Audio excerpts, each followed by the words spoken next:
Welcome back to part 2. This time we're looking at transitioning into early game tier 1 ships, maintaining control of sea, and assisting with our front line. So let's jump right in. So, we've built our 5 construction hovercraft. Now we're starting to build the goons, the 10 attack hovercraft. Putting them this far up is actually a misplay. We should be putting them back here behind the light anti-air tower, so that way if a scout ship comes in through the north, it gives time for the anti-aircraft tower to actually shoot it down before it has a chance to scout what we're doing. But anyway, let's continue on. So you'll notice here I'm actually topping out on energy, which is a misplay. So we want to get those 4 energy converters down as soon as possible. Usually you have at least 1 more row of wins, maybe even 2 before you get all 4 down. But we've been very fortunate this game with heavy wins. So we should, honestly, this is probably another misplay on my end. We should have had this energy converter down long before we started assisting the hovercraft platform, because we've actually stalled out on metal. So we want to build more converters. So get the 4 down, and then help finish off the attack hovercraft. Let's just fast forward here a bit. Self-destructed.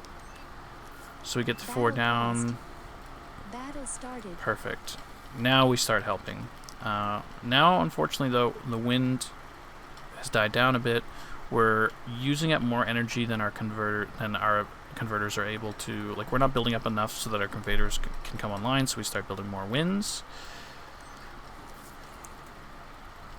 Finish those 3, probably go back to helping the hovercraft platform if I had to guess. Or do I build more winds? Can't remember. Yeah, so looking at it here, yeah, that's probably the right move. Okay, so I'm just going to wait until this construction hovercraft. Yep, okay, perfect. So now we're going to pause in a moment here. So a lot just happened, and we need to go over what just happened. So after the 10 attack aircraft, hovercraft, are finished, we tell the constructor, or the commander, who is probably ordered to, like, don't right-click the hovercraft platform. It's okay to do that up until this point. However, if we issue an order to the commander to assist the hovercraft platform and then give it some other orders, like build a metal storage, it won't actually get to the metal storage, because it's still busy assisting the hovercraft platform. Instead, you right-click the actual unit, so that way when that particular unit is finished, then he moves on to the other orders. Now, the way this is all working is I right-click the unit, then I tell him to build a metal storage, then I tell him to eat the hovercraft platform, which will use that metal to pay for the eco player for our T2 constructor. Then we build a second energy storage, and that's mostly because we're relying so heavily on wind, and we really don't want to stall out on energy. We actually end up stalling out on energy at a couple points throughout the game here, mostly when our T2 constructor gets to this geolocation to build the tier 2 geo. The tier 2 geo costs a lot of energy, and I'd say about 50% of games we usually stall out around that point, or it gets to the point where it's using so much energy building that geo that we can't actually produce more ships. So this is why we want to build a second storage. It helps us mitigate that risk or reduce the downtime of being out of energy while our constructors finish our T2 geo. So we build our energy storage, then we tell him to build 9 more winds and 4 more converters. The reason for this, usually these winds were actually finished prior, but because our wind was so good, we didn't actually need to do it up until this point. So that's why I'm adding it on there. But the reason we tell him to build this is because in a few moments, we're going to want to be putting 100% of our attention on microing our goons and getting them into the enemy backline and doing as much damage as possible. We don't want to have to keep coming back here and making sure that our commander's not standing around. So every single one of our construction vehicles right now, except for this one being built right now, has a full list of things that they're building that will keep them occupied for a long time. This is just to keep the commander occupied so that he's doing something and not just standing around being wasted. This 6th construction aircraft, we simply tell him to assist the commander, and that's just to help with build power. But also, I don't think it happens in this game, but if at some point you lose a hovercraft or two because, let's say, you're building a mechs and they send in 2 ships and they blow up this hovercraft. Well, once you deal with those enemy ships, whether they leave or you build a ship to kill them or they rush into your torpedo turrets and they die, that 6th construction hovercraft can be used to replace the one that was killed without sacrificing whatever it is, taking away a construction aircraft from one of these other jobs or waiting until one of those other jobs are finished. So he's kind of like a spare, but if he then doesn't end up getting used, then all it does is give your commander some more build power, which, like I said, your commander he's always doing something, so it's always being used. Okay, so after that, we wait until all 10 hovercraft are together, and then we begin our push. Commander self-destructed. So what just happened here, if I switch to player view, we just spotted that the enemy player here has a scout. And if we have to, we can come all the way around, but that is an extremely inefficient use of our time, and we just end up running the risk of getting scouted by their front player anyway. We really, really, really want to push this front here. I believe in this game I actually asked the air player to send a fighter over and assist, but I can't remember right now. Let's see what I do. Okay, so I noticed the scout's no longer hovering around this area. I'm hoping maybe he came over here to do something else, so I push in. Yeah, he's down here on our coastline right now scouting us there. Gives us an open pass. But the scout comes back, and that actually changes what we do. We're going to go over that in a second here. Let me just speed up the game. Yeah, okay, so right here, I've noticed that the enemy team scouted the goons, and on top of that, this scout is actually being microed. So there's a very, very, very high percentage chance that this player is actively looking at this area and saw the goons pass by. They're fast, but if they're paying attention, they'll still see them. So you'll notice here, this is the path that I usually take, because the objective is to come up in behind here and take out their mexes. But I want to try and confuse the enemy. I'm going to end up issuing orders to come this direction, so that way this coastal player thinks that I'm coming this way, and hopefully they'll send their comm down here to defend. What I actually do is I come this way, and then I do a 90-degree upturn, and then go my regular route. And if it's done with enough grace, I guess you could say, it might actually end up helping you, because they're going to send their comm down here to try to defend this location while you're in the completely opposite end of their base, and you have free reign over their mexes. So, just press play. So right here I make sure that they've spotted me. I head back over here. Then I notice that the scout's landing. I actually asked the air player to come kill it.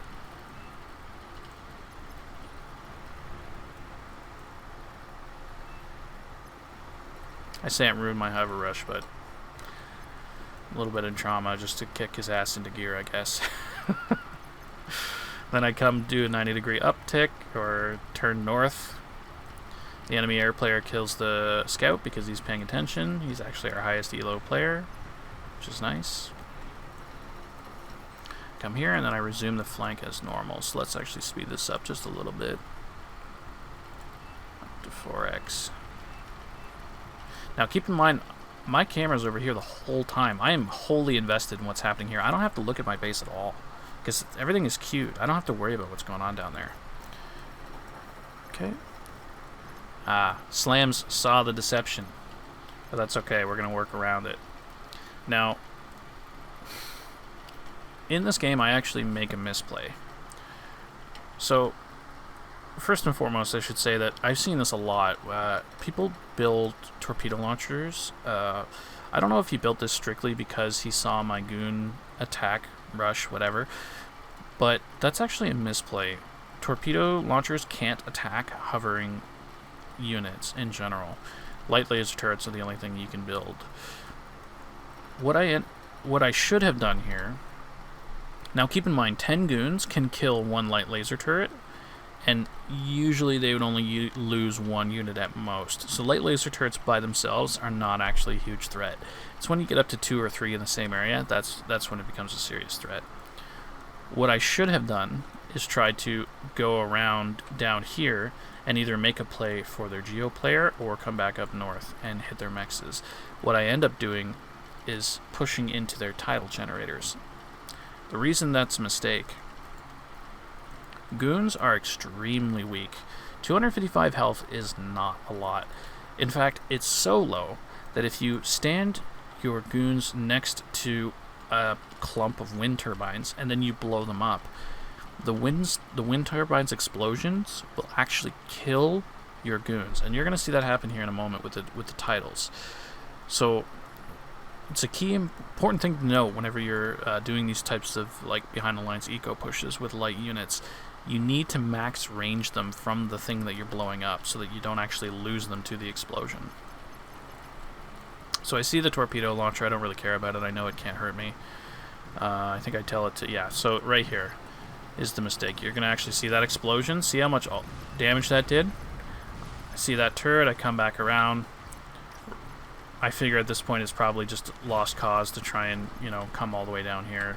So I just suicide them essentially into their tidal generators.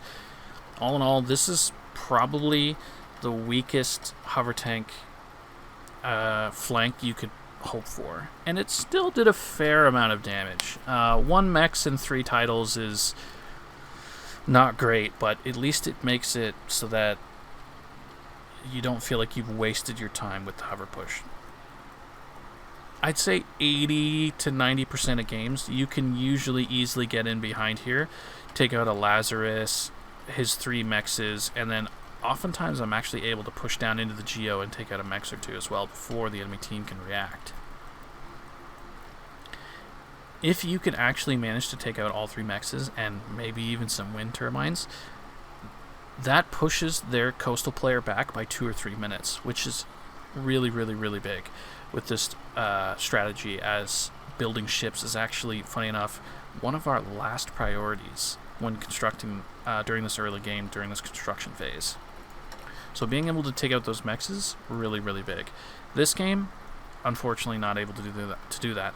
However, you're going to see, even despite that, we still win our lane pretty decisively. So let's move on here. So I've paid the the eco player, and now I'm just waiting for my T2 constructor. Speed up a bit here. There he is now. I think he flies him over. Yep, flies him over. Destroyed. Okay, and by now the commander is finishing up in that little task I sent him here with this little bit of eco. I tell him to assist the T2 constructor after I've finished this area, and then I just tell all of my construction hovercraft that when they're finished in this area, they assist the T2 hovercraft, and you'll see them start kind of trickling in here and there. They're still busy. This one's almost finished. Like I said, it was actually a misplay. He should be building some Dragon's Maw turrets in this area before coming down to help the T2 constructor, but it doesn't end up mattering. One thing I should note about this shipyard, I've actually modified the strategy a little bit here. So these 2 torpedo launchers, now I usually build them over here, and then I tell the constructor to build the shipyard in this area. And the reason for that is sometimes the constructor can't actually reach this location from here, and what he ends up doing is he drives all the way around to come over here and build the Tech 1 shipyard, which obviously exposes him to the frontline units, and there's usually a fast attack hovercraft or 2 or a ship here from the enemy coastal player, and makes us vulnerable to losing that unit, which sets us back. However, from this location here, you'll actually notice, if I can find shipyard, we're actually able to get it a lot closer to the coastline than we can over here. You see all that red there? It's just geological formation of the map. I'm not sure why exactly, but we're able to build it a lot closer. So that doesn't the lot less likely for that constructor to go the long route and try and build it from the water. However, if these torpedo launchers are here, it blocks him and he can't get in there. So just a little update on that. Let's continue on here. So what happened here is, this is the constructor that was actually building all of this stuff, and I tell him once he's finished building the Tier 1 shipyard, he just comes over here and continues to build winds. And the main reason for that is because as the battle progresses, right now we're starting off with 3 construction turrets, but as the battle progresses, we're going to upgrade to eventually 6, then 9, then 12. Once we get up to Tier 2 ships, we're going to have 12 construction turrets over here at some point. We don't want this guy way over here helping the T2 constructor, or up here on the Geo, where, you know, it takes him 20, 30, 45 seconds to get down here and start building construction turrets. So we just want to keep him in the general area, and I'll usually keybind him to like control 0, where like my other construction units are like control 5 or whatever. And that way, throughout the game, I can just, you know, tell him to stop building wind, come over here, build 3 more turrets, and then just go back over to doing to making more wind. But then, at least then he's not idle, which is something we want to avoid. So that's what's happening here. Okay, so our shipyard's up. We've come online. I put the shipyard on repeat, and then I do 2 destroyers, 1 assault frigate, and 1 missile corvette. Now, that sometimes changes. There's 2 factors to that. If you notice the enemy air players being super aggressive and helping the coastal player, which should be normal, it's usually what happens. You need air support on the coast. Or if I notice that our air player doesn't have an air wall, or isn't particularly interested in assisting us against like shuriken attacks and that sort of thing, I'll change that to 2. So it'll be 2, 1, and 2 on the Herrings. But I think in this game our player is actually pretty good. He's our best OS player, and if I remember correctly, their enemy air player doesn't actually send any shurikens to assist their coast, which is a pretty big misplay on their end. But I digress. So let's speed it up here a little bit. I'm just building some ships.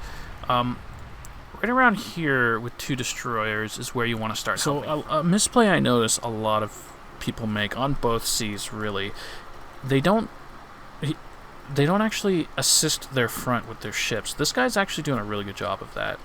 This Crimson MP guy, this is exactly what you should be doing as a C player. As a C player, you should really be thinking about helping the front as almost more important than pushing the coastal Geo, especially if you're losing lane. If you notice that your 2 front players are pushed up to here, and you know they're using artillery to attack the enemy base, or they're just doing really well, you can take pressure off of that and focus more on killing the enemy C.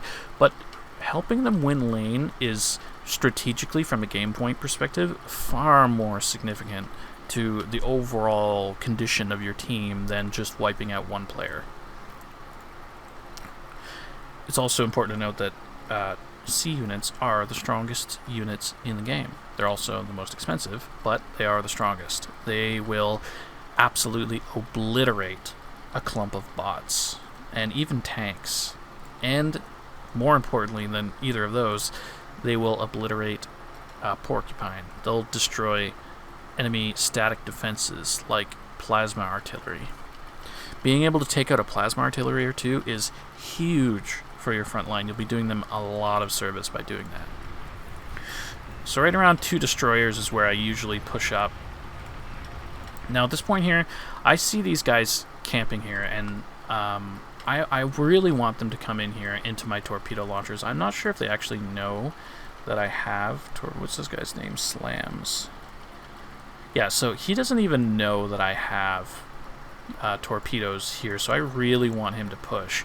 But he may be hesitant for a couple of reasons. One, he probably knows that if he does that and he loses those units, that I'm just going to reclaim them and he could lose the sea.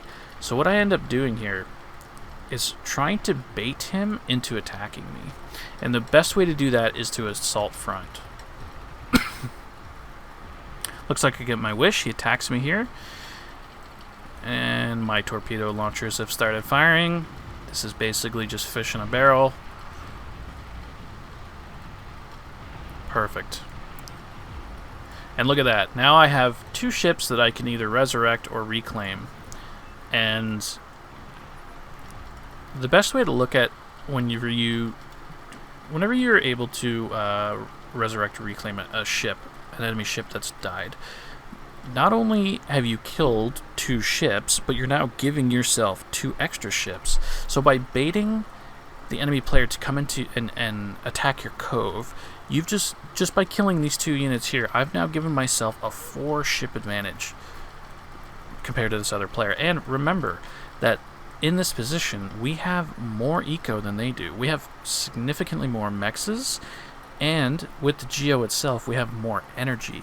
We are a powerhouse compared to the coastal player. If they throw ships at us and give us free reclaim, it's basically GG at that point. It's really, really hard for us to lose. So now at this point, I actually make a misplay in this game. I don't pay enough attention to the front.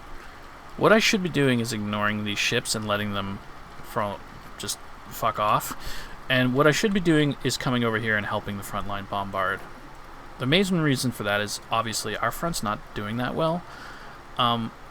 So I think what I end up doing here is I end up pushing north and trying to take out their radar towers, and that helps me, but that doesn't help the team as much. So I will note that.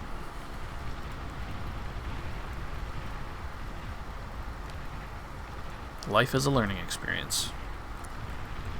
Alright, so what I did here, and this is important to note, those ships have taken some damage, so, and these Death Cavalry, they can repair, but they don't do a very good job at it. So what I did is I actually drove the boats that were damaged close back to the cove here and had the construction turrets repair them. Looks like I'm actually choosing to resurrect these ships rather than eat them, which is, if you have the time, is always the better play, because you're never able to reclaim the full cost of the ship, so it's much better to actually resurrect a unit than it is to reclaim them. But if you only have 3 Death Cavalry and there's like 20 dead ships, and there's a chance that they could get their own reclaimers in here, and you just need to get it reclaimed as quick as possible. Reclaiming is a lot faster than resurrection, so reclaiming would be the choice in that scenario. So I'm able to resurrect these guys here. I should be putting pressure on the front right now, and I'm not. That's a huge mistake on my end. We end up winning, so it doesn't end up mattering, but just something to note. So I'm coming up here. I'm trying to put pressure on them. I want to get rid of their radar towers. It's important to note that if all other things are equal, if you have 10 ships and they have 10 ships, if you have a radar in the back line and they don't, you are going to win this engagement, because you're able to max range shoot them from a distance. A ship's attacks range, especially the destroyers, is quite large, but they don't have a very large sight radius. So they can. I don't think any of these circles. I don't think it's here. I think they're able to see a little bit further. I'm not sure. I'm not exactly sure, but I do know for sure that they're not able to see to their maximum attack range. So if you have a radar back here scouting out their units, you can actually max range them and hit them from a distance, and they can't hit you back. So maintaining radars on the ocean is very, very, very crucial, which is why I make sure to go out of my way to kill their radars up here. I think at some point I catch on that our front's getting pretty messed up here. I think it's right about here. Yeah, you can see my mouse briefly go down here to look around. But by here, I'm already committed to the radars, so I'm kind of like juggling. Do I go back? Do I continue on? What do I do here? So I think I end up killing the radar and the constructor and then going down to help front. I see their ships. I know I can win because I've by this point in the game, my eco advantage has already caught up. I have way more mexes than he does, and he hasn't contested any of them. So I know I'll win this. I'm not sure exactly. Oh, I'm hitting buttons. Oh god. There we go. Yeah, he only has 2 destroyers. The rest of it's all kind of chaff, garbage. And I have 1, 2, 3, 4, 5, 6 destroyers and a little bit of chaff. I would absolutely dominate him right now, and I know that at this point. But by now, I've caught on to the fact that front is getting absolutely obliterated. I could push and actually wipe this player off the map, but that doesn't help my team as much as me going south and helping front win. So I believe okay, so I trade some shots with him, scare him off a little bit, and then I run as fast as I can come down here and help. As soon as the front line picks up that you're coming down to assist, they're going to send all of their units away from the coast. So rather than have units trickle in, I try to clump them all up together and then come down as one big wave and do as much damage as possible. So that's what I'm doing here. Yeah, front's getting really messed up. So you're going to notice throughout the game here, I actually do this a lot, especially on ships, but rather than just ordering your units to like move into an area and attack randomly, I actually right click and tell them exactly what unit I want to have them target. And typically when you're fighting other sea units, you want that to be the biggest threat. So if they have like a T2 cruiser or something, attack that first. If they don't, then destroyers followed by frigates, yada yada, all the way down. And you also want to try and target units that are in the center of a clump, because that way, if there's a slight deviation in the plasma shot from the ship, if it misses a little bit, there's still a good chance it's going to hit something. So yeah, I think I'm ordering them to attack, or maybe I realize that those are the only I want the artillery to die. I noticed I didn't actually tell them to target them, but I think they were the only units left. I just remembered that. So I've stopped the push as much as I can. The front has seen my ships and decided to attack the south, there's literally nothing I can do about that. So I send my ships back to get repaired. That's what's happening here. And hopefully by the time they get repaired, the front will have come back down here, and I can help again, but we'll see what happens. Commander has died. So I issue an order for these repaired construction turrets to start repairing my ships. And let's speed up a little bit here.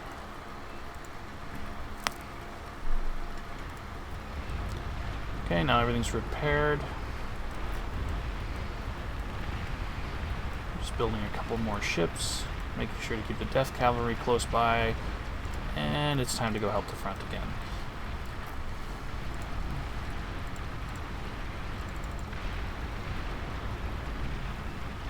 Take out their mexes. This one's big. Being able to take out their static defenses is very, very, very impactful to the game. So that's my priority at this point. Sometimes you might have to get a little creative and attack ground next to it. But as long as it dies, it doesn't really matter how. Okay, so let's talk about Tier 2. So in this game, I decided to build Tier 2 because of how much metal I had in storage. When you build T2, right now it happens to be 18 minutes 20 seconds. Honestly, it's a vibe check. But there's a couple things to keep in mind. You don't want to build Tier 2 if you don't have at least 10 Tier 1 units able to rapidly deploy and counter push or assist front or do whatever. You want to have some Tier 1 units available to you before you start to pump out Tier 2 units, because it's such a heavy investment. Also, you'll notice I'm starting to build units right away before I even build constructors. Why can't I select that? That's weird. Do I have this? Oh, there we go. Yeah, so I put it on repeat because I haven't actually won C yet, and it's important that I'm constantly pumping out units. As soon as I win C, I take off repeat on both buildings. But for now, I build one cruiser, and 1 battleship. Again, no submarines.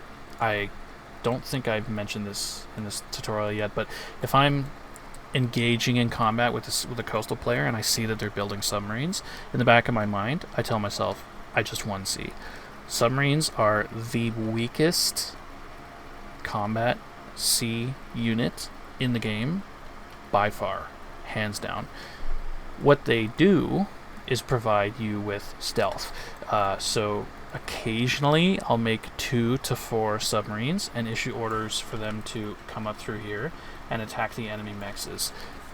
That is the only thing they should be used for. Do not use submarines in combat. And the reason for that is destroyers can fire their main cannons, so at a ship, and fire torpedoes at the same time. So just by introducing submarines into your battle, like instead of building a destroyer, you build 2 submarines, you've effectively doubled the DPS of my destroyers by doing that, because you're unlocking their second weapon, if that makes sense. I hope that's making sense.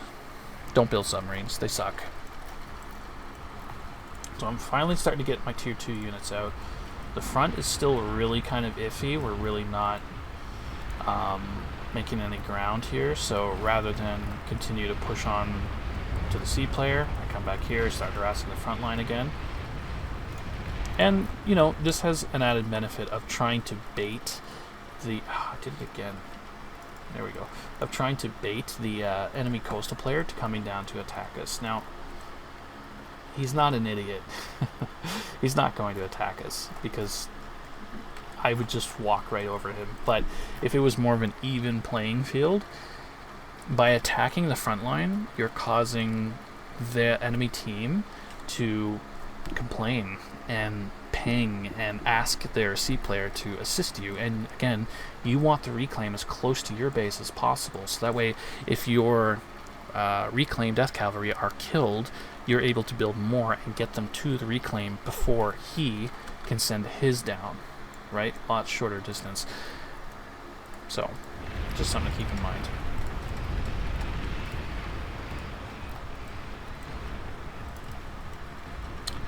Okay, so a little bit more harassment on the front line. And I'll usually try to stick around until I'm kind of confident that the front line is adequately protected before I try and push on enemy player. I see that he's coming down with his ships here, so I engage him. Now, like I said, I issue specific orders to units, and I always target the strongest ones first. So cruisers, followed by battleships. And that way, if they miss the cruiser, they're still hitting something near it. Now, something to note here, I'm still actively pushing, but you're going to notice in the back line, my death cavalry already have orders to push up, and you'll see in a moment here, I actually give them orders to start eating while I'm still in combat with the main ships, as you can see here. That's how important reclaim is.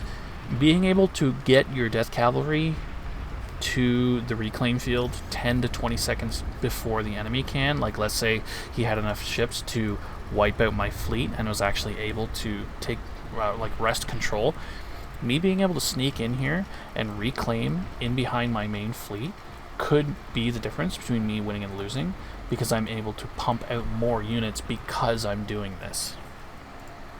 But obviously I just win, so at this point what happens is basically what you'd expect. I just destroy his base. Alright, that's it for part 2. In part 3 we're going to be looking at how to finish the game off using our strategic win of the sea to our advantage. As always, appreciate you watching. Please comment below, let me know what you think of the strategy so far.